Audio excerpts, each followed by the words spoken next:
Et dodo. Tu veux que je te raconte l'histoire de la vente aux enchères un peu particulière ?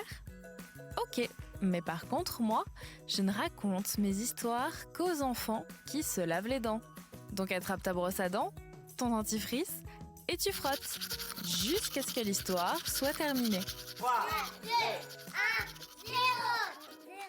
Est-ce que tu sais ce que c'est une vente aux enchères ? C'est un événement pendant lequel des gens se réunissent et espèrent faire de bonnes affaires. Des objets leur sont présentés avec un prix de base, disons par exemple 10 €.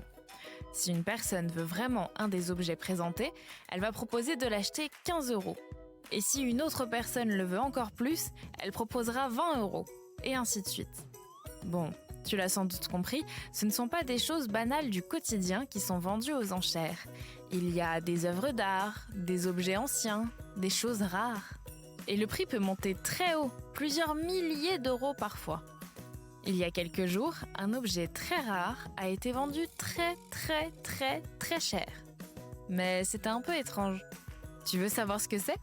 Je te raconte ça dans un instant. Mais avant, j'ai une question pour toi. Est-ce que tu sais pourquoi certaines personnes ont des dents en or ? Ce n'est pas pour cacher leur argent. En fait, quand une dent est abîmée, qu'il y a un petit trou ou qu'il faut carrément l'enlever, il faut bien la remplacer par quelque chose.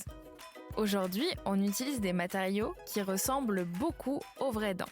Mais à une époque, on utilisait de l'or, parce que l'or, c'est très solide et que c'est un des rares métaux à ne pas être toxique pour l'humain.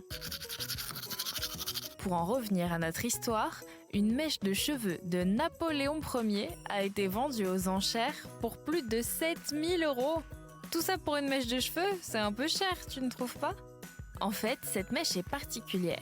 Déjà parce qu'elle a appartenu à Napoléon et que c'est un personnage historique très célèbre, mais aussi parce qu'elle a été coupée pendant une année bien particulière.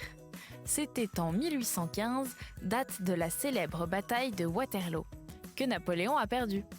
Suite à cette défaite, il a été emmené en exil sur l'île de Sainte-Hélène. Pendant le voyage, qui aura duré plus de 2 mois, le coiffeur est passé couper les cheveux de Napoléon. Un de ses proches a récupéré une petite touffe et l'a gardée. Et depuis, les collectionneurs en sont fous. Bon, montre-moi un peu tes dents. Fais A, fais I. C'est pas mal tout ça. Bien blanche comme il faut. Tant pis pour vous les caries. Allez maintenant, au lit. Je vais pas aller me coucher. Retrouvez les épisodes des Dents et Dodo sur le site et l'application BFM TV et sur toutes les plateformes de streaming.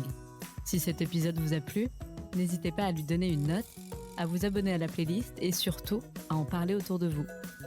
C'est un podcast BFM TV.